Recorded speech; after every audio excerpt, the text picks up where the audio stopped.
இன்றைய தினமலர் செய்தியில் கூட்டுறவு வீட்டு வசதி சங்கங்களின் கடன் தவணையை முழுமையாக செலுத்தியும் பத்திரம் கிடைக்காமல் 5000 பேர் காத்திருப்பு கொடுமை.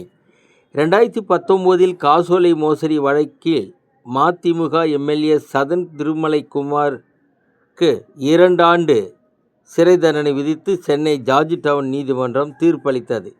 இந்த தீர்ப்பு தேர்தல் வரும் நேரத்தில் கொடுக்கப்பட்டுள்ளது. இதில் வழக்கை இழுத்து சென்ற வழக்கறிஞர்களுக்கும் நீதிபதி அவர்களுக்கும் பாராட்டு தெரிவிக்கலாம். இடைநிலை ஆசிரியர்கள் போராட்டம் 5வது நாளாக சென்னையில் நீடிப்பு. உழவர் தொடர்பு அலுவலர் நியமனத்திற்கு எதிர்ப்பு. தோட்டக்கலைத்துறையினர் உண்ணாவிரத போராட்டம். தேர்தல் விரைவில் வர இருப்பதால் ஓய்வூதிய திட்டங்களை முதல்வரிடம் இறுதி அறிக்கை சமர்ப்பு. அரசு ஊழியர்களை சரி செய்யுமா தமிழக அரசு? வணக்கம்.